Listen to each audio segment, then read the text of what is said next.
Hello students. आज हम पढ़ने वाले हैं motion along a straight line path. तो बेसिकली हमारा जो फिजिक्स है मुख्य रूप से यहाँ से स्टार्ट होता है। पीछे हम जो भी 4 चैप्टर पढ़े हैं उसमें हम पहले वाले चैप्टर में पढ़े थे फिजिकल वर्ल्ड के बारे में कि हमारे सब्जेक्ट जो फिजिक्स में पढ़ना है वो किन किन चीज़ों के बारे में पढ़ना है, वो हमने पहले वाले चैप्टर में देखा था। फिर दूसरे वाले चैप्टर में यूनिट एंड डायमेंशन देखा था।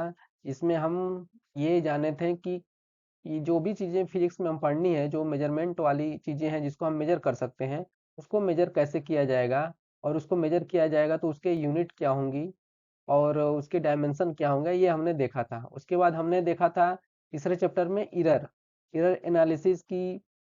अगर हम मेजरमेंट कर रहे हैं तो 100% कोई भी मेजरमेंट 100% क्या होगा वो ट्रू नहीं होता है, इसलिए उसमें कुछ ना कुछ इरर ही होता है। तो इरर ज़्यादा ना हो, कम से कम हो, उस मेथड को देखे थे हम किन किन तरीकों से वो उस एरर को कम किया जा सकता है। ठीक है। उसके बाद चौथे चैप्टर में हमने देखा था कि जो फिजिक्स में मैथमेटिकल टूल यूज होते हैं, जैसे बेसिक कैलकुलेशन जो है आना चाहिए आपको, और डिफरेंशियल इक्वेशन या उसको सॉल्व करना आना चाहिए, या फिर इंटीग्रेशन आना चाहिए। इसके साथ ही साथ हमने डिफरेंशिएशन के अलावा स्ट्रेट लाइन कुछ ग्राफ के बारे में पढ़ा था, स्ट्रेट लाइन और सर्कल, पैराबोला, हाइपरबोला, समथिंग। ठीक है।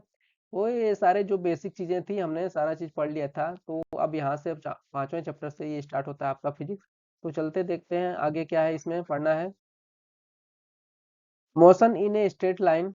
इस पूरे चैप्टर में हमने पढ़ना है वो है कि स्ट्रेट लाइन में मोशन कैसे होता है, ये देखेंगे। फिर uniform and non uniform motion क्या होता है, स्पीड एंड वेलोसिटी क्या होता है, एक्सेलरेशन इसी चैप्टर में पढ़ेंगे जो कि मुख्य टॉपिक है ये इस चैप्टर का। और उसके बाद ग्राफिकल रिप्रेजेंटेशन देखेंगे कि स्पीड टाइम का ग्राफ हो, वेलोसिटी टाइम का ग्राफ हो, या डिस्प्लेसमेंट टाइम का ग्राफ हो, एक्सेलरेशन टाइम का ग्राफ हो, तो उसको कैसे हम उसको देखकर एनालिसिस कर पाते हैं, उस पार्टिकल के बारे में, उसके मोशन के बारे में बता पाते हैं। और फिर उसके बाद देखेंगे equations of uniformly accelerated motion. इसका कहने का मतलब है अगर कोई पार्टिकल कांस्टेंट एक्सेलरेशन से मूव कर रहा है तो किन किन इक्वेशन के द्वारा हम उसके स्पीड के बारे में या डिस्प्लेसमेंट के बारे में, उसके बारे में हम व्याख्या कर सकते हैं, जान सकते हैं। इन सारे टॉपिक को हम कई लेक्चर में सीखेंगे क्योंकि सारा एक लेक्चर में नहीं हो पाएगा। ठीक है। तो ये चैप्टर स्टार्ट करने से पहले कुछ पॉइंट भी देख लेते हैं जिसको जानना जरूरी है, तब ये चैप्टर अच्छे से समझ में आएगा। तो क्या है, पहला पॉइंट है, देखिए, फ्रेम ऑफ रेफरेंस। ये क्या होता है, जब इसको जानेंगे इसी की बेसिस पर हमारा धीरे धीरे कंसेप्ट डेवलप होगा। तो एक एग्जांपल से समझते हैं। चलिए मान लेते हैं यहाँ पर एक लड़का खड़ा है और यहाँ पर एक दूसरा लड़का खड़ा है। ठीक है। और ये कोई प्लेस है, इस प्लेस का डिस्टेंस है इस लड़के से सपोज 200 किलोमीटर, और ये दूसरे वाले लड़के से, ये पहला लड़का है और ये दूसरा लड़का है, इस दूसरे लड़के से वही डिस्टेंस, सेम यही डिस्टेंस मान लीजिए 400 किलोमीटर दूर है। ठीक है। तो अगर क्वेश्चन पूछा जाए कि ये जो प्लेस है, कोई भी प्लेस है, ये कितना दूर है, जब इतना ही क्वेश्चन पूछा जाएगा कि ये प्लेस कितना दूर है, तो मन में क्वेश्चन आ रहा है ना, तो कहाँ से डिस्टेंस हम लेंगे इसको, इस लड़के से लेंगे कि इस लड़के से लेंगे, तब ना डिस्टेंस बता पाएंगे। तो एक रेफरेंस लेना पड़ेगा हमें। तो रेफरेंस क्या है, अगर हम बोल रहे हैं कि हम पहले वाले लड़के से दूरी अगर बतानी है तो हम कहेंगे 200 किलोमीटर है। अगर दूसरे वाले लड़के से डिस्टेंस बताना हो तब हम कहेंगे 400 किलोमीटर है। तो हमें एक लेवल लेना पड़ रहा है। वो क्या है, यहाँ पर हम फ्रेम मान रहे हैं, क्या रेफरेंस मान रहे हैं, क्या इस पहले वाले लड़के को, जब पहले लड़के से डिस्टेंस बता रहे हैं, और जब दूसरे वाले लड़के से डिस्टेंस बता रहे हैं उसी प्लेस का, तो हम दूसरे लड़के को रेफरेंस मान रहे हैं। तो जब भी किसी वस्तु के बारे में या प्लेस के बारे में, उसके पोजीशन के बारे में, या कोई पार्टिकल गति कर रहा है, उसके स्पीड के बारे में हमें अगर स्टडी करना है तो हमें एक फ्रेम ऑफ रेफरेंस लेना पड़ेगा कि जहां से हम उस पोजीशन को हम बता पाए। ठीक है, तो यहाँ पर हमने फ्रेम ऑफ रेफरेंस पहला लड़का लिया था और यहाँ पर दूसरा लड़का भी लिया था। जिस लड़के से पूछा जाएगा वो डिस्टेंस हम बताएंगे। तो फ्रेम ऑफ रेफरेंस लेने का कहने का मतलब है, ये जो लड़का जहाँ पर खड़ा है यहाँ पर हम इसको 0 काउंट किए हैं, 0 किलोमीटर, यानी कि यहाँ से हमें काउंट करना है। तो यहाँ से 0 किलोमीटर से फिर 1 किलोमीटर हुआ होगा, 2 किलोमीटर, 3 किलोमीटर, 4, ऐसे करते करते यहाँ पहुँचते पहुँचते 200 किलोमीटर हुआ होगा। उसी तरह जब फ्रेम रेफरेंस दूसरे लड़के को लिए हैं, इसको हमने क्या माना है, यहाँ पर स्टार्टिंग पॉइंट है 0 किलोमीटर। 0 पॉइंट से 0 किलोमीटर से 1 किलोमीटर, 2 किलोमीटर, 3, 4, 5, ऐसे करते करते पूरे लास्ट तक इस प्लेस तक आप आएंगे तो 400 किलोमीटर हो जाएगा। तो फ्रेम ऑफ रेफरेंस लेने का कहने का मतलब है कि जहां से हम स्टार्ट कर रहे हैं, जहां से हम व्यू कर रहे हैं, जहां से हम देख रहे हैं, ठीक है, जहां से हम स्टार्टिंग कर रहे हैं, वहां से डिस्टेंस को हम क्या मानते हैं, 0 किलोमीटर। और यही कोऑर्डिनेट सिस्टम में फ्रेम ऑफ रेफरेंस को लिखा जाता है 0,0। ठीक है, तो ये क्या होता है, ब्रैकेट में कर दिया जाता है, ये एक्स का कोऑर्डिनेट होता है और ये वाई का कोऑर्डिनेट होता है। यानी कि 0,0 एक 2D प्लेन में आप इसको ओरिजिन बोला जाता है। क्या बोला जाता है, ओरिजिन। अगर ये 3D में देखते हैं एक्स वाई जेड प्लेन में, तो 0,0,0 लिखते हैं, 0,0,0।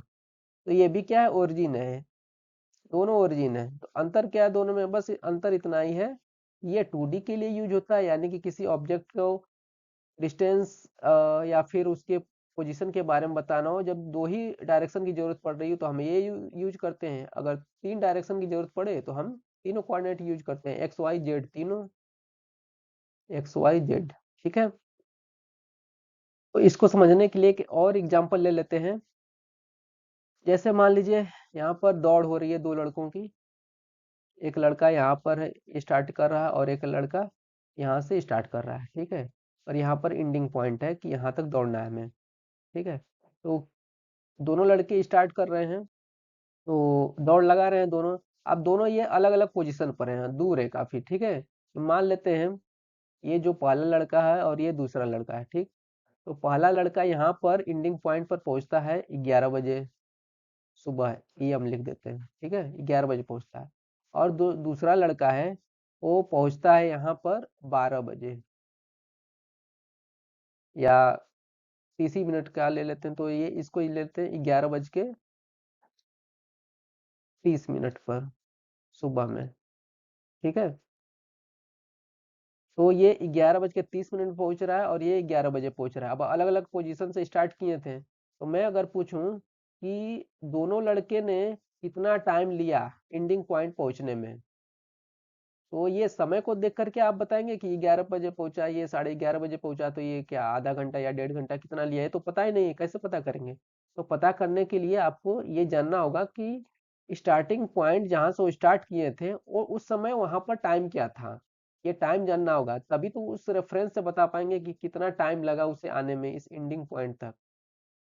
ठीक है, सिंपल सा क्वेश्चन है। अगर पहला लड़का बोला बताया जा रहा है कि 11 बजे आ रहा है और दूसरा लड़का यहाँ पर 11:30 बजे आ रहा है, पहुंच रहा है एंडिंग पॉइंट पर, तो कितना समय लगाए दोनों लड़के ने, अब कितने बजे स्टार्ट किया था ये तो पता नहीं है, इसलिए हमें ये बताना पड़ेगा कि कितने बजे स्टार्ट किया था।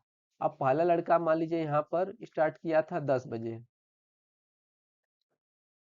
10 AM। ठीक है, तो अब यहाँ पर 10 AM से स्टार्ट किया था और 11 AM पर पहुंचा, इसका मतलब इसे 1 घंटा लगा। 1 घंटा लगा तो 1 घंटा कहाँ से मेजर हो रहा है, यहीं से ना। यहाँ इस समय अब क्या करेंगे, रेफरेंस लेवल यहाँ पर 0 मान लेंगे कि यहाँ पर टाइम अब 0 से स्टार्ट हुआ है। तो जब 0 हुआ होगा, फिर 1 मिनट, 2 मिनट, 3 मिनट, 4 करते करते यहाँ पर 59, 60, यानी कि एक क्या नाम है, 1 घंटा हुआ होगा यहाँ पर से यहाँ तक आने में, उसे 1 घंटा लगा, यानी कि 60 मिनट लगे टोटल। ये कैसे पता चला कि 60 मिनट लगे, क्योंकि हमने ये रेफरेंस मान लिया कि 10 बजे यहाँ स्टार्ट किया था, तो उसको हमने 0 मान लिया, तो 0 के बाद अब 10 को हमने 0 मान लिया, तो 10 के बाद 10 बज के 1 मिनट हुआ होगा तो 1 मिनट हो जाएगा, 10 बज के 2 मिनट हुआ होगा तो 2 मिनट हो जाएगा। ऐसे करते करते यहाँ पर 1 घंटा हो गया। वैसे ही अब दूसरा लड़का देखते हैं। दूसरा लड़का मान लीजिए 9 बजे ही स्टार्ट किया था, 9 AM से। 9 AM से स्टार्ट किया था और यहाँ पर पहुंचा है 11:30 बजे। ठीक है, तो आप बताइए इसे कितना टाइम लगा, इसे 2.5 घंटे लगे। ठीक है, 2.5 घंटे लगे, तो इसका मतलब ढाई कैसे आया वो, तो हमने क्या किया, इस 9 AM को यहाँ पर हमने समय 0 मान लिया। ठीक है, 0 मिनट, 0 मिनट के बाद यहाँ पर एक कुछ दूर गया होगा, फिर 1 मिनट बीता होगा, 2 मिनट, 3 मिनट करते करते करते ऐसे 1 घंटे, 2 घंटे और 2.5 घंटे हुए होंगे। यानी कि मिनट में की बात किया जाए तो 1 घंटे में 60 मिनट होते हैं, 2 घंटे में 120 मिनट, और प्लस आधे घंटे और यानी कि 30 मिनट, यानी कि टोटल इसको 150 मिनट लगे होंगे यहाँ तक आने में। ठीक है, हमने लेवल यहाँ पर क्या माना था, 0 माना था, तो ये 0 लेवल हम न जानते हुए भी मान लेते हैं। जैसे कि 9 बजे से स्टार्ट किया था, 11:30 बजे पहुंचा, तो हमने पूछा कि कितने टाइम लगा उसे, तो हमने क्या कर दिया कि इसमें से इतना घटा दिया, यानी कि 2.5 घंटे लगे उसे। तो 2.5 घंटे कैसे आ रहा है, वो हमने अंडरस्टूड है, वो हमने मान लिया 0। ठीक है, तो इसलिए यहाँ पर तो जैसे सबको पता ही रहता है कि 0 से मानेंगे तभी ये 2.5 घंटा आएगा। लेकिन जब अलग अलग लेवल से देखा जाता है, अलग अलग फ्रेम ऑफ रेफरेंस से देखा जाता है, तो टाइमिंग भी अलग अलग होगा। ठीक है, डिस्टेंस भी अलग होगा, पोजीशन भी अलग होगा। इसलिए फ्रेम ऑफ रेफरेंस पढ़ने की जरूरत पड़ती है कि यहाँ लड़का है, यहाँ से बताइए टाइम कितना लगा। मान लीजिए अगर पूछा जाएगा यही दूसरा लड़का यहाँ पर पहुंच गया है, यहाँ पर आ गया कुछ देर बाद, अब कुछ देर बाद आ गया, मान लीजिए 11 बजे यहाँ पर आ गया है। अगर मैं पूछूं यही दूसरा लड़का है, यहाँ पर पहुंच गया है, इस दूसरे लड़के यहाँ से अब बताइए टाइम कितना लगा है, यहाँ से लेकर यहाँ तक जाने में कितना टाइम लगा। 11 यहाँ बज रहा है और यहाँ पर पहुंचने में 11:30 हो गए, यानी कि 30 मिनट लगा उसे पहुंचने में। आपने क्या किया, अब यहाँ पर आपने 0 मान लिया कि 0 मिनट यहाँ से स्टार्ट किया, 0 से लेकर 1 2 3 करते करते यहाँ पर 30 मिनट हुआ। जब इस लेवल से बात कर रहे हैं, यहाँ फ्रेम ऑफ रेफरेंस मान रहे हैं तो 2.5 घंटे लग रहे हैं। जब फ्रेम ऑफ रेफरेंस यहाँ मान रहे हैं तो 30 मिनट लग रहे हैं। अलग अलग पोजीशन से, अलग अलग टाइमिंग से ये जो फ्रेम ऑफ रेफरेंस अलग अलग जगह से पूछा जाता है, तो ये हमें बदलना पड़ता है, उसको ओरिजिन माना जाता है, 0 माना जाता है। ठीक है, तो सिंपल भाषा में पूछा जाएगा फ्रेम ऑफ रेफरेंस क्या है, तो सिंपल यही कहा जाएगा कि ये एक ऐसा लेवल है जहां से हम किसी वस्तु के पोजीशन के बारे में या उसके स्पीड के बारे में बताते हैं, या उसके बारे में स्टडी करते हैं। ठीक है, डिफिनीशन अगर आपको चाहिए तो हम डिफिनीशन यहाँ पर लिख दे रहे हैं।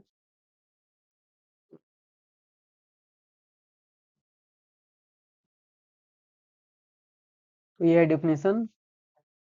Reference frame is a reference body relative to which the position of an object and its speed are determined। उसके स्पीड और बस उसके वस्तु के स्थिति के बारे में बताया जाता है। ठीक है, तो इसको बोला जाता है फ्रेम ऑफ रेफरेंस। ठीक, अगला पॉइंट देखते हैं कि क्या है जिसके बारे में जानना है इस चैप्टर पढ़ने से पहले।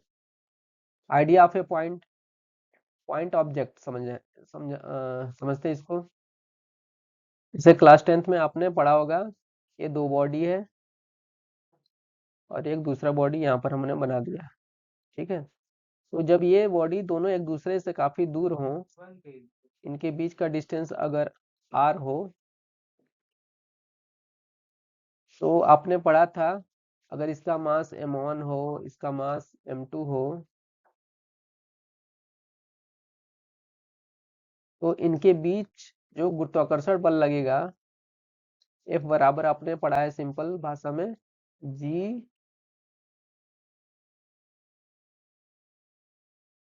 m1 m2 upon are square. ठीक है, ये आर क्या है, उनके दोनों वस्तु के बीच का डिस्टेंस है। m1 m2 क्या है, दोनों वस्तु का मास है, एक का मास पहले का m1 दूसरे का मास m2 है। और g क्या है, कांस्टेंट है, यहाँ पर यूज होता है गुरुत्वाकर्षण के चैप्टर में। ठीक है, इसको गुरुत्वाकर्षण नियतांक बोला जाता है। तो ये फार्मूला आपने पढ़ा था, तो यहाँ पर आपको ये तो फार्मूला पढ़ लिया, ये कैसे आया, क्यों आया। देखिए, जब ये दोनों ऑब्जेक्ट बहुत दूर दूर हों, तो इनके बीच का जो डिस्टेंस r है, उसके r के स्क्वायर के इनवर्सली प्रोपोर्शनल है ये फोर्स। ठीक है, 1/r² के इनवर्सली प्रोपोर्शनल है। तो ये तब आता है 1/r² के जब इन दोनों मास को हम क्या मानते हैं, पॉइंट मास मानते हैं, यानी पॉइंट ऑब्जेक्ट मानते हैं। कहने का मतलब पॉइंट ऑब्जेक्ट, कहने का मतलब ये जितना बड़ा वस्तु है ना, जो इसका आकार है, इसके सारे मास को उठाकर इसके सेंटर में रख दिया जाए और इन मास को एज्यूम किया जाए कि ये इतना बड़ा मास, बस उठा इसको इक्विवेलेंट हम मान सकते हैं क्या, इसके सेंटर पर रख दिया जाए और उतना ही मास m1 मास के बराबर इसके सेंटर पर। तो ये जो डिस्टेंस r लिया जाता है इसके सेंटर से लिया जाता है। उसी तरह m2 मास को भी, m2 मास को जो इतना इसका साइज है, इसको साइज को हटाकर पूरा m2 मास जितना है उसी m2 के बराबर उसके सेंटर पर रख दिया जाए m2 मास। तो इनके बीच का जो डिस्टेंस r है, तो r के स्क्वायर के इनवर्सली प्रोपोर्शनल होता है ये फोर्स। लेकिन यही इसका साइज जो है इसके डिस्टेंस के कंपेरेबल हो, यानी कि जैसे मान लीजिए ये इसका रेडियस है। अब देखिए ये छोटा बड़ा है, एकदम परफेक्ट वृत्त तो है नहीं। तो मान लेते हैं ये अभी फिलहाल क्या है, सपोज 2 किलोमीटर मान लीजिए, ठीक है। इसका रेडियस कहीं 2 किलोमीटर होगा, कहीं 1.5 किलोमीटर होगा, कहीं 200 सवा 2 किलोमीटर होगा ना। ये परफेक्टली वृत्त नहीं है। उसी तरह दूसरे का वाला मास भी यहाँ पर होगा, इसका भी होगा। मान लेते हैं अभी 1 1.5 किलोमीटर 2 किलोमीटर अलग अलग जगह अलग अलग होगा इसके सेंटर से, ठीक है। तो और इनके बीच का डिस्टेंस भी हम मान लेते हैं 1 किलोमीटर है। अब देखिए इसका साइज, इसका रेडियस 2 किलोमीटर है, इसका दूसरे वाले का 1 किलोमीटर मान लेते हैं, 1 किलोमीटर, ठीक है। और इनके बीच का डिस्टेंस, ये सरफेस जो है, इसके सरफेस से अगर देखा जाए डिस्टेंस यहाँ इसके सरफेस तक, तो 1 किलोमीटर है। अगर इसके सेंटर से देखा जाएगा तो वही आएगा 1.5 से 2 किलोमीटर के बीच में, ठीक है। तो कहने का मतलब जब इसके साइज के कंपेरेबल ये डिस्टेंस हो जाता है, तो जब ये फार्मूला अप्लाई करेंगे ना, तब क्या हो जाएगा, गलत हो जाएगा ये फार्मूला। क्योंकि ये फार्मूला तब वैलिड नहीं है यहाँ पर। ये फार्मूला तभी वैलिड होता है जब ऑब्जेक्ट को हम पॉइंट मास मानते हैं। लेकिन यहाँ पर पॉइंट मास तो है नहीं, ठीक है। यहाँ पर इसका हर पॉइंट पर, यहाँ पर रेडियस अलग है, यहाँ पर अलग है, यहाँ पर अलग है। इसके सेंटर से जो ये डिस्टेंस है अलग अलग पॉइंट पर अलग अलग अलग है, और इनके बीच का डिस्टेंस भी उसके कंपेरेबल है रेडियस के। तब क्या करेंगे, तब ये फार्मूला वैलिड नहीं होगा। तो हमें बहुत ही कॉम्प्लेक्स हो जाएगा ये क्वेश्चन सॉल्व करना है कि इन दोनों के बीच फोर्स एग्जैक्टली लगभग लगभग हम बता पाए एक्यूरेसी के साथ, ज्यादा एक्यूरेसी के साथ। तो बहुत कॉम्प्लेक्स हो जाएगा इस क्वेश्चन को सॉल्व करना, ठीक है। इसलिए हम क्वेश्चन जो सॉल्व करते हैं आज, इसके बारे में हम पढ़ते हैं, ज्यादा कॉम्प्लेक्स ना हो, उसको इजी बनाने के लिए हम क्या करते हैं, पॉइंट मास मानते हैं, पॉइंट ऑब्जेक्ट मानते हैं, ठीक है। तो हमने अभी बताया कि अगर पॉइंट ऑब्जेक्ट यहाँ पर इस केस में मान लिया जाए, जब उसके बीच का डिस्टेंस 1 किलोमीटर हो या 1.5 किलोमीटर हो, तो क्या ये नॉर्मली ये फार्मूला लगाएंगे, तब नहीं लगाएंगे, तब तो कॉम्प्लेक्स हो जाएगा। तो आपको ये जानना होगा कि पॉइंट ऑब्जेक्ट तो मानेंगे, पॉइंट ऑब्जेक्ट मानने से क्या फायदा है कि जो क्वेश्चन सॉल्व करना है उसके बारे में जो स्टडी करना है वो आसान हो जाता है। अगर पॉइंट ऑब्जेक्ट ना माने तो कॉम्प्लेक्स हो जाएगा काफी। तो अब बात ये आती है कि पॉइंट ऑब्जेक्ट कब मानेंगे और कब नहीं मानेंगे। तो उसका रीजन क्या है कि जब इनके बीच का डिस्टेंस ये r जो हमने लिखा है, r उसके साइज से बहुत बड़ा हो, जो ऑब्जेक्ट है उसके साइज से बहुत बड़ा हो, तो हम ये फार्मूला अप्लाई करेंगे, यानी कि पॉइंट ऑब्जेक्ट के कंपेरेबल हम मान सकते हैं उस मास को, पॉइंट मान सकते हैं, ठीक। जब पॉइंट मान लेंगे तो हमारा जो क्वेश्चन सॉल्व करने का कॉम्प्लेक्सिटी है वो भी घट जाएगा, सिंपल हो जाएगा, और ज्यादा एरर भी नहीं आएगा उस क्वेश्चन को सॉल्व करने में। तो अब कुछ एग्जांपल देख लेते हैं कि किस किस केस में हम पॉइंट ऑब्जेक्ट मानते हैं ऑब्जेक्ट को। जैसे मान लीजिए ये यहाँ पर एक स्टेशन है, ठीक है, स्टेशन फर्स्ट, और यहाँ पर हम बना देते हैं स्टेशन सेकंड। कोई रेलगाड़ी चल रही है। अब देखिए रेलगाड़ी की लंबाई बहुत होती है, बहुत तो होती है, लेकिन कितना बहुत होती है, तो ये जानने के लिए हमें ये देखना पड़ेगा। अगर वो रेलगाड़ी मान लीजिए यहाँ से स्टार्ट कर रही है और स्टेशन 1 से लेकर स्टेशन 2 तक जा रही है। अब ये स्टेशन इतने काफी दूर है एक दूसरे से, 500 किलोमीटर समझ लीजिए, 500 किलोमीटर इनके बीच का डिस्टेंस है। और रेलगाड़ी की जो लंबाई है, जो भी रेलगाड़ी की लंबाई होगी वो तो 500 किलोमीटर से काफी छोटी है। इसलिए इन दोनों स्टेशनों के रेस्पेक्ट में उस ऑब्जेक्ट को यानी कि उस रेलगाड़ी को अगर स्टडी करना हो, उसके स्पीड के बारे में, डिस्टेंस के बारे में स्टडी करना हो, तो हम उसको क्या मान सकते हैं, ऑब्जेक्ट मान सकते हैं। कैसा ऑब्जेक्ट? पॉइंट ऑब्जेक्ट मान सकते हैं। यानी कि ये जो ट्रेन है, इस ट्रेन को हम पॉइंट ऑब्जेक्ट मान सकते हैं, और पॉइंट ऑब्जेक्ट मानकर हम क्वेश्चन सॉल्व करेंगे कि अगर पूछा जाएगा 1 घंटे के बाद उसका स्पीड 2 गुना हो गया हो, तब उसको जाने में इतना समय लगा और आधे डिस्टेंस जाने में दूसरा समय लगा, तो वो क्वेश्चन सॉल्व करना आसान हो जाएगा जब पॉइंट ऑब्जेक्ट मानेंगे तो। ठीक है, तो जब पॉइंट ऑब्जेक्ट मानेंगे, जो ट्रेन की जितनी लंबाई है उसको यूनिफॉर्मली मास मानकर उस ट्रेन का जितना मास है, टोटल मास को उसके सेंटर पर हम रख देंगे, और फिर जो भी अगर डिस्टेंस की जरूरत पड़ती है तो इसके सेंटर से देखेंगे वो डिस्टेंस। ठीक है, तो यहाँ पर ट्रेन को हमने क्या मान लिया? पॉइंट ऑब्जेक्ट मान लिया। तो एक दूसरा एग्जांपल लेते हैं पॉइंट ऑब्जेक्ट का। ये मान लीजिए क्रिकेट का फील्ड है, उसमें गेंद का स्टडी करना है। अब गेंद का साइज इस फील्ड के रिस्पेक्ट में तो बहुत छोटा है, ठीक है, इसलिए इस गेंद को हम क्या मान सकते हैं? पॉइंट ऑब्जेक्ट मान सकते हैं। पॉइंट ऑब्जेक्ट मानकर हम सॉल्व करेंगे अगर क्वेश्चन इस पर आया तो। ठीक है, अब देखिए, अब एक तीसरा एग्जांपल लेते हैं। ये दूसरा एग्जांपल था, और ये ट्रेन वाला पहला वाला एग्जांपल था। तीसरा एग्जांपल मान लेते हैं, एक मेज पर एक बॉटल रखी हुई है। ठीक है, ये बॉटल रखी हुई है एक मेज पर, और इस मेज से ये जो बॉटल है वो नीचे गिर रहा है फर्श पर। अब देखिए, ये मेज की ऊंचाई जो होगी इस, और ये बॉटल की जो लंबाई है, ये कंपेरेबल है। ये हाइट कितनी होगी मेज की? लगभग सपोज मान लेते हैं ये 150 सेंटीमीटर बस ऊपर है, 150 सेंटीमीटर, और ये बोतल की लंबाई हमने मान लिया 15 सेंटीमीटर है। 15 सेंटीमीटर है और 150 सेंटीमीटर है, कोई ज्यादा बहुत छोटा नहीं है। इसलिए जब भी इस, अगर पूछा जाएगा कि इस बॉटल का गिरने का जो पोजीशन है या उसके स्पीड के बारे में हमें स्टडी करना है, तो इसको पॉइंट ऑब्जेक्ट नहीं मान सकते। पॉइंट ऑब्जेक्ट मानेंगे तो हमारा जो क्वेश्चन है वो गलत हो जाएगा, क्योंकि अगर मान लीजिए गिर रहा है, अगर हमें स्टडी करना है उसके ट्रांसलेशन मोशन का या रोटेशन मोशन का, तो उसका ज्यादातर यूज एनर्जी उसका रोटेशन में यूज हो जाएगा, और ट्रांसलेशन मोशन में गिरने में यूज होगा। तो अगर जो गिर रहा है, अगर हम उसको रोटेशन वाले एनर्जी को छोड़ दें, सिर्फ ट्रांसलेशन वाले को ध्यान में दें, तो जो क्या नाम है, क्वेश्चन सॉल्व करने का जो एरर है वो ज्यादा हो जाएगा। और एरर ज्यादा हो तो ऐसा तो हम चाहते नहीं कि एरर ज्यादा हो, तो एरर कम हो इसके लिए हमें पूरा इसको पॉइंट ऑब्जेक्ट नहीं मानेंगे, और पॉइंट ऑब्जेक्ट मानेंगे तो क्वेश्चन काफी एरर आएगा, क्योंकि उसमें अब हर एक पॉइंट का मोशन देखना पड़ेगा। अभी इसमें रोटेशन कैसे हो रहा है, ये गिर रहा है तो उसका स्पीड कैसे, कितने स्पीड से गिर रहा है, कितने टाइम पर ये बीचों बीच आ गया है, कब यहाँ इस फर्श पर आ गया है, सारी चीजें अगर पता करनी होगी तो बहुत एक्यूरेसी के साथ पता करना पड़ेगा, और एक्यूरेसी के साथ पता करने के लिए इसको पॉइंट ऑब्जेक्ट हम नहीं मानेंगे। पॉइंट ऑब्जेक्ट तब मानते हैं जब ये डिस्टेंस काफी बड़ा हो, हाइट बहुत ऊंची हो इमेज की।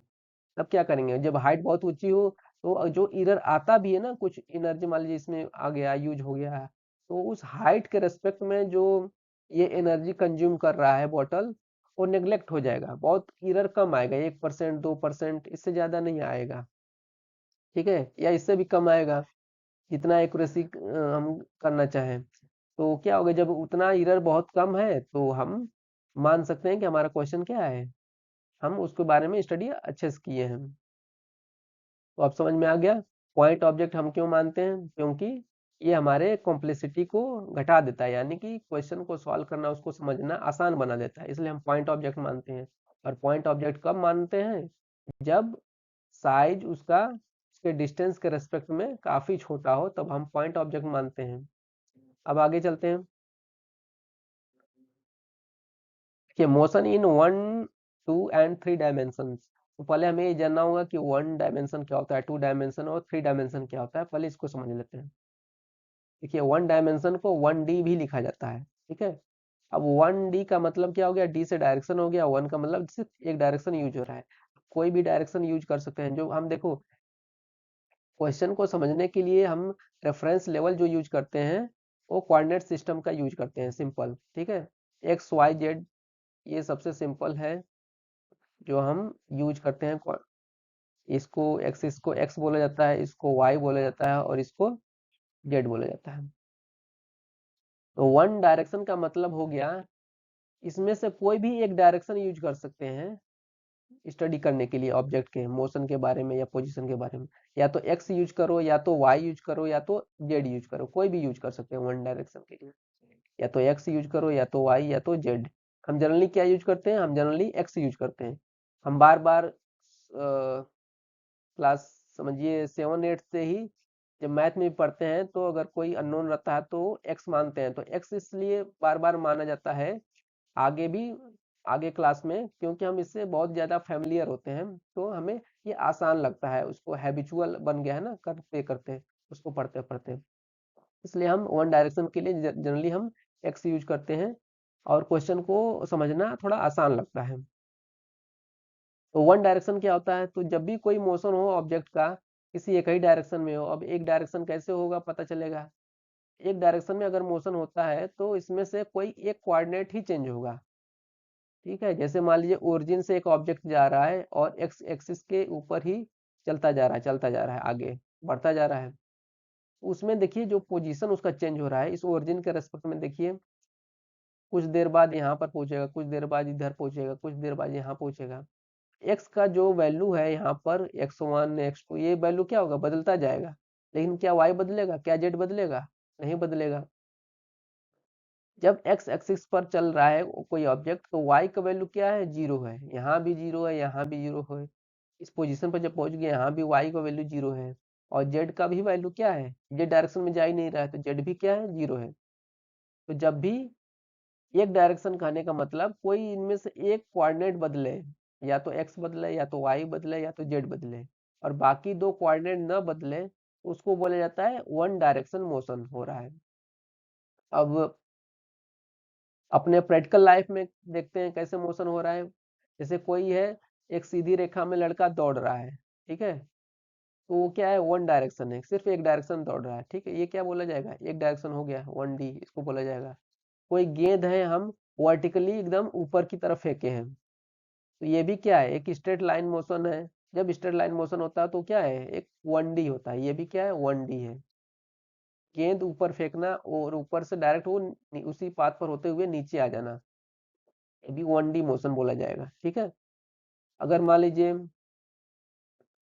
यहाँ पर हमने एक थोड़ा सा ढलान टाइप रास्ता बना दिया, यहाँ पर कोई ऑब्जेक्ट है लुढ़क रहा है या फिर जा रहा है, गति कर रहा है यहाँ से ऊपर से नीचे की ओर, क्या ये 1D मोशन है, बोलेंगे हाँ 1D मोशन है, क्योंकि सिर्फ ये एक ही डायरेक्शन में ऊपर से बस नीचे जा रहा है, ठीक। इसको बोलेंगे ये भी वन डायरेक्शन मोशन है। तो जब इसको स्टडी करना हो या फिर यहाँ पर स्टडी करना हो, यहाँ पर स्टडी करना हो, हम कोई भी एक कोऑर्डिनेट यूज करके क्वेश्चन को सॉल्व करेंगे, उसको समझेंगे। कौन सा कोऑर्डिनेट यूज करेंगे, हम तीनों में से कोई भी यूज कर सकते हैं। तो हम जनरली एक्स यूज करते हैं, इसलिए हमने यहाँ भी एक्स मानकर सॉल्व करेंगे कि एक ऑब्जेक्ट है या कोई लड़का है, x1 पोजीशन यहाँ आ गया, कुछ देर बाद फिर किसी दूसरे टाइम पर यहाँ पर पहुंच गया, x2 टाइम हो गया, x3 टाइम हो गया, ऐसे स्टडी करेंगे हम। उसी तरह इस वाले जो ढलान टाइप की ये रास्ता है, ये भी क्या स्ट्रेट लाइन मोशन है, एक सीधी रेखा है। तो इसमें भी स्टडी करना हो तो हम x मानकर सॉल्व करेंगे। इसी डायरेक्शन हम क्या मान लेंगे, इसके इसको x मान लेंगे, एक्स डायरेक्शन में, और जहां से स्टार्ट किया इसको 0 0 मान लेंगे, यानी कि ओरिजिन मान लेंगे, रेफरेंस मान लेंगे। इसी को अभी बताया था रेफरेंस लेवल, तो रेफरेंस लेवल यहाँ पर 0 मानेंगे और यहाँ से स्टार्ट करेंगे मोशन के बारे में। और सिर्फ x1 कोऑर्डिनेट ही बदल रहा है, देखिए यहाँ पर सिर्फ x बदल रहा है, तो ये क्या हो गया, 1D हो गया, ठीक है। समझ में आ गया। अब 2D देखते हैं, 2D डायरेक्शन क्या होता है। 2D डायरेक्शन देखने के लिए, D का मतलब फिर डायरेक्शन है, तो 2D डायरेक्शन में कोई दो कोऑर्डिनेट चेंज हो, अगर किसी ऑब्जेक्ट का स्टडी कर रहे हैं हम, पोजीशन के बारे में बता रहे हैं, तो कौन सा कोऑर्डिनेट यूज हो, या तो एक्स वाई वाला यूज हो, या तो एक्स जेड यूज हो, या फिर वाई जेड यूज हो, और बाकी जिसमें जो बचा है वो कांस्टेंट हो, वो ना बदले। जैसे इसमें अगर एक्स वाई यूज हो रहा है तो जेड क्या होगा, नहीं बदलेगा। इसमें एक्स जेड यूज हो रहा है तो कोई भी यूज कर सकते हैं इन तीनों में से। एक्स जेड अगर यूज कर रहे हैं तो क्या नहीं बदलेगा, वाई नहीं बदलेगा। और जब वाई जेड यूज कर रहे हैं तो क्या नहीं बदलेगा, इसमें एक्स नहीं बदलेगा। ठीक है, तो ये हो गया आपका 2D मोशन। तो ये जब मोशन होता है 2D मोशन, तो जो ऑब्जेक्ट का मूवमेंट होता है ना, गति जो होता है वो समतल प्लेन में होता है। अब यहाँ फिर से हम एक्सिस बनाते हैं एक्स वाई, और यहाँ पर जेड बनाते हैं। तो अगर हमें ये कोऑर्डिनेट यूज करें एक्स वाई वाला, अब 2D के लिए हम जनरली क्या यूज करते हैं, फैमिलियर किससे ज्यादा फैमिलियर है, हम एक्स वाई से यूज है 2D के लिए। इन दोनों से नहीं है, तो इसलिए इन दोनों की यूज नहीं करते हैं, हम जनरली एक्स वाई यूज करते हैं। ये हालांकि यूज हम इसमें से तीनों में से कोई भी कर सकते हैं। ठीक है, इसलिए तो फैमिलियर हम एक्स वाई से ज्यादा है, इसलिए हम एक्स वाई सिस्टम ही यूज करते हैं 2D के लिए। अब जो मोशन होता है उसी इसी प्लेन में होता है, एक्स वाई ये है ना। तो इसमें क्या होगा, अगर इसमें कहीं भी अगर ऑब्जेक्ट मूव कर रहा है तो हम बोलेंगे क्या, वो 2D मोशन कर रहा है, जिसमें से उसे एक्स की जरूरत पड़ेगी, उसको स्टडी करने में वाई की भी जरूरत पड़ेगी। क्यों, क्योंकि एक्स भी बदलेगा और वाई भी बदलेगा। जैसे कोई पार्टिकल मान लीजिए यहाँ से, अगर कोई पार्टिकल है वो एक्स वाई प्लेन में मूव कर रहा है, ठीक है, लेकिन एक्स एक्सिस के पैरेलल नहीं मूव कर रहा है, वाई एक्सिस के पैरेलल नहीं मूव कर रहा है। क्यों हम कर रहे हैं इस डायरेक्शन में एकदम पैरेलल नहीं मूव कर रहा है। अगर एक्स के पैरेलल मूव करेगा तो वो तो 1D हो जाएगा ना। एक्स के पैरेलल मान लीजिए यहाँ पर मूव कर रहा है, यहाँ से स्टार्ट किया और एक्स के पैरेलल ही चलता जा रहा है, चलता जा रहा है, चलता जा रहा है। ये क्या हो गया, आपका एक स्ट्रेट लाइन हो गया। इसको क्या बोलेंगे हम, 1D मोशन बोलेंगे, क्योंकि इसमें वाई बदल ही नहीं रहा है। अब वाई नहीं बदल रहा है तो इसको हम सिर्फ एक ही डायरेक्शन यूज करके हम उसका स्टडी कर सकते हैं आसानी से। अच्छा, एक बात और है कि अगर मान लीजिए इसको मिटा देते हैं पहले।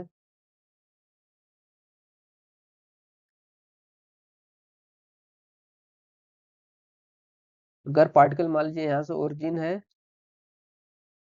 और यहाँ से स्टार्ट किया है और मोशन करते चला गया ऐसे सीधे, तो ये भी तो एक स्ट्रेट लाइन है।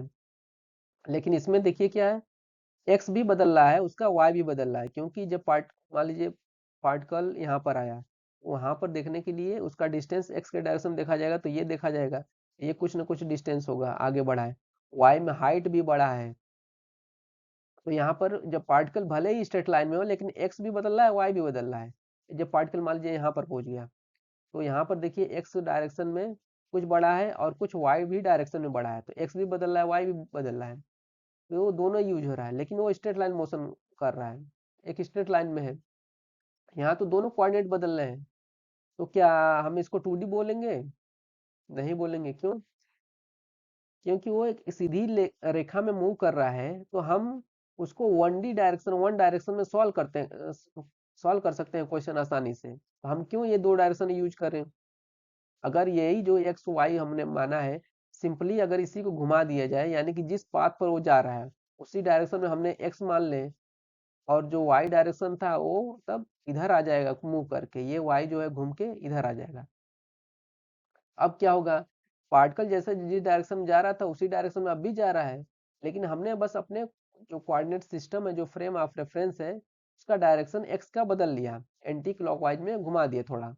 उससे क्या हो गया, अब पार्टिकल एक्स एक्सिस पर ही जाने लगा। जब एक्स एक्सिस पर ही जाने लगा तो हम बोलेंगे ये वन डायरेक्शन अब हो गया।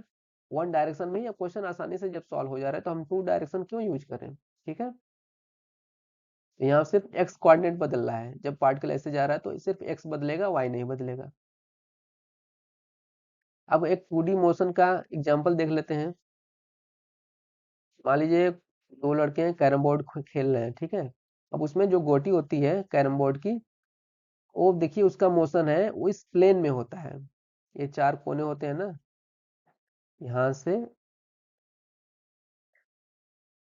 से लाइनिंग होती है, यहाँ से मारना होता है हमें।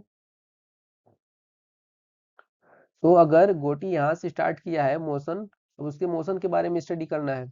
अब ये तो ऐसा है नहीं स्ट्रेट लाइन में सीधे सीधे सिर्फ जाता है, ये पार्टिकल जाएगा, कोई कभी इधर जाएगा तो कभी लड़की इधर चला जाएगा, तो कभी इधर चला जाएगा, कभी इधर आ जाएगा। ठीक है, लड़की इधर उधर आता रहेगा। तो ये जो मोशन है देखिए, इसमें किसी एक कॉर्नर को आप ओरिजिन मान सकते हैं, यानी कि रेफरेंस लेवल मान सकते हैं।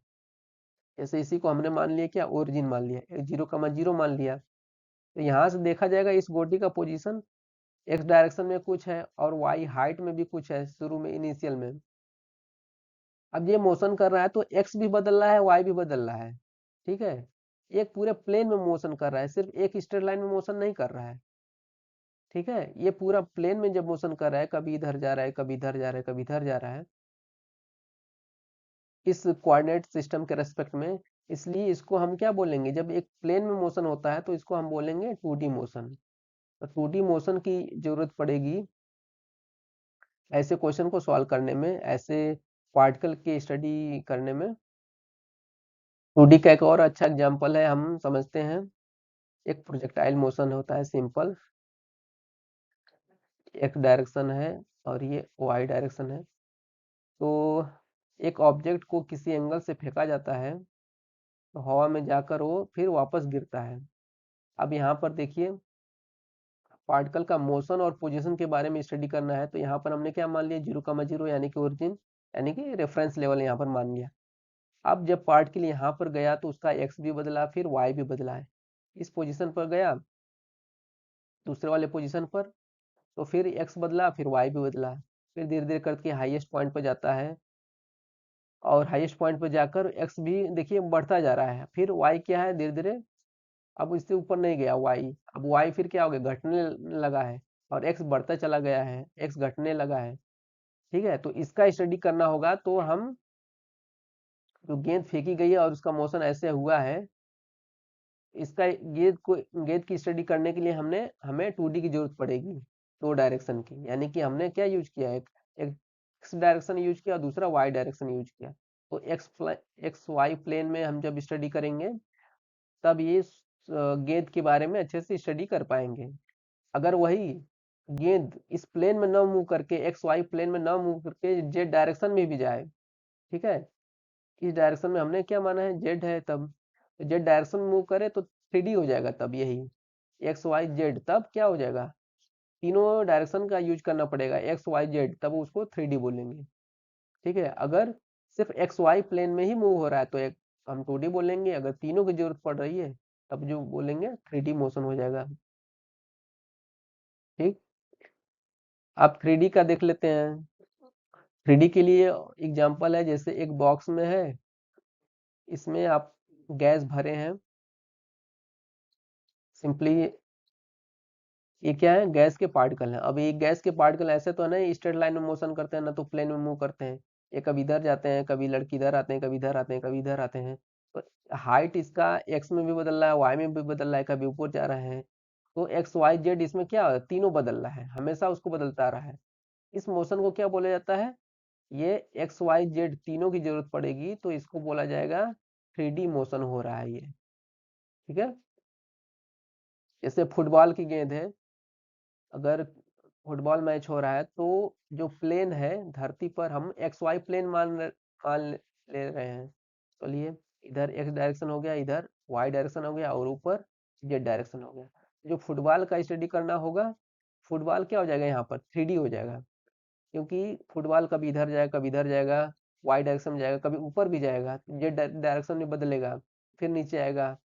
तो जब फुटबॉल की डायरेक्शन ऐसे है, जो तीनों में बदल रहा है, तीनों की जरूरत पड़ रही है, एक्स वाई जेड, तब बोलेंगे उसको 3D मोशन है। ठीक है, ये फुटबॉल वाला एग्जांपल जो था ये 3D था, ये भी क्या है आपका 3D हो गया। तो आप समझ में आ गया।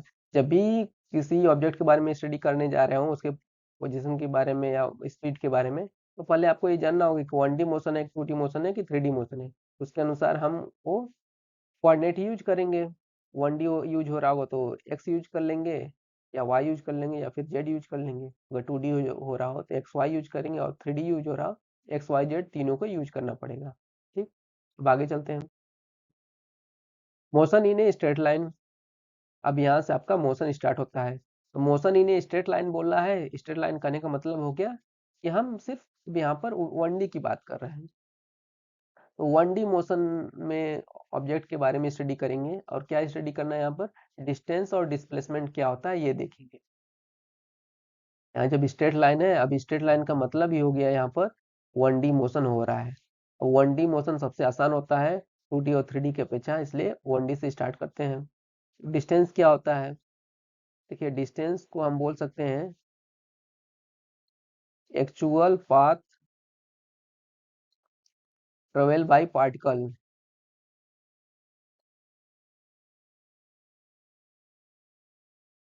ट्रेवल्ड, एक मिनट अच्छे से लिख देते हैं।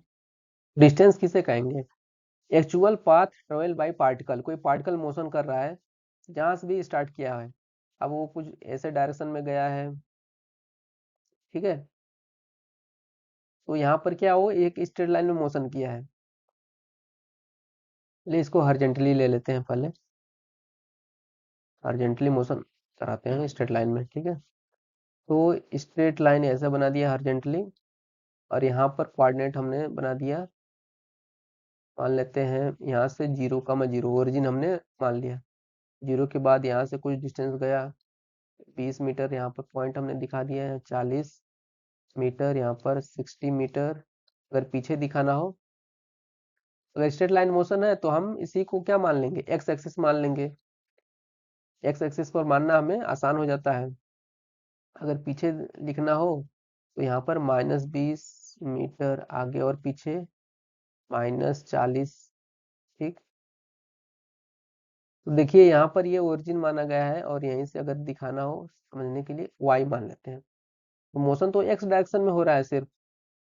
अब यहीं से पार्टिकल स्टार्ट किया है, तो अगर टाइम की जरूरत पड़ेगी हम, तो टाइम बोल सकते हैं t=0 से स्टार्ट किया है यहाँ पर, इसी को x=0 और t=0 बोल सकते हैं, ठीक है। टाइम भी यहीं से हम मेजर करेंगे कि t=0 से स्टार्ट किया है। अब यहाँ पर हमने पॉइंट दिखा देते हैं, ये पॉइंट ए है, ये पॉइंट बी है, ये पॉइंट सी है। अब पार्टिकल ओरिजिन को हमने वहाँ ओ मानते हैं। अब मान लेते हैं पार्टिकल ओ से ए गया, ए से बी गया, फिर बी से सी गया, और सी से फिर वापस आ गया बी पॉइंट पर। तो कितना डिस्टेंस वो तय किया वो पार्टिकल, बताइए। तो 0 से ए आया, बी आया, सी आया, तो सी तक आते आते उसे कितना डिस्टेंस चल दिया है, वो 60 मीटर चल दिया है। फिर सी के बाद फिर वापस बी पे चला गया है। तो यहाँ पर देखिए ये 60 है, ये 40 है, इसका मतलब 20 मीटर और आगे गया हो, पीछे आया है, 20 मीटर आया है ना। तो यहाँ तो 60 ये चला था, उसके बाद 20 और चला है। टोटल जो डिस्टेंस बोला जाएगा, डिस्टेंस हम में टोटल ऐड कर देंगे, यानी 60 मीटर प्लस 20 मीटर वापस जो पीछे आया है उसको भी, 60 प्लस 20, वो पार्टिकल 80 मीटर दूरी तय किया है वो, तो ऑब्जेक्ट द्वारा चला गया टोटल डिस्टेंस 80 मीटर होगा, ठीक है। अगर वो ए ओ से ए गया, ए से बी गया, फिर बी से सी गया, वापस सी से वापस बी बी पॉइंट पर आ गया, तो क्या उसको हम सिर्फ ओ से बी तक ही काउंट करेंगे, यानी कि 40 मीटर ही कहेंगे। जब फाइनली बी पर आ गया है वो पॉइंट, पार्टिकल, क्या सिर्फ ये ओरिजिन से ये डिस्टेंस मेजर किया जाएगा कि वो डिस्टेंस बस 40 मीटर चला, नहीं। वो जैसे जैसे पाथ से गया है वो टोटल डिस्टेंस हमें जोड़ना पड़ेगा पूरा डिस्टेंस बताने के लिए। इसलिए जैसे जैसे वो गया है पार्टिकल, सारे डिस्टेंस को हम मेजर कर लिए और जोड़ दिए हैं। ओ से ए गया, ए से बी, बी से सी, फिर सी से बी आया, तो इसलिए टोटल 60 प्लस 20 करके 80 मीटर वो चला है। इसलिए डिस्टेंस मेजर करना हो तो हम यहाँ पर बोला जा रहा है एक्चुअल पाथ, जैसे जैसे पाथ से होते गया और सारा पाथ को डिस्टेंस को हम जोड़ेंगे, ठीक। अब बात करते हैं डिस्प्लेसमेंट की। डिस्प्लेसमेंट,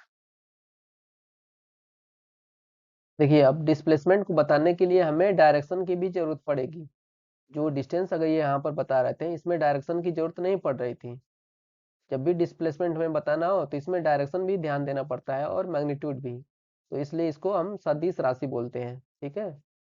इसको हिंदी में बोला जाता है सदिश राशि है, और इसको बोला जाता है जो डिस्टेंस है ये अदिश राशि। अदिश का मतलब बिना दिशा का, सिर्फ मैग्नीट्यूड बता देने से हम उसके मैग्नीट्यूड बता देने से ही उसके बारे में इंफॉर्मेशन हो जा रही है, लेकिन डिस्प्लेसमेंट पूरी तरीके से तभी कहा जाएगा कि इंफॉर्मेशन पूरी है जब उसके साथ डायरेक्शन भी बताएंगे।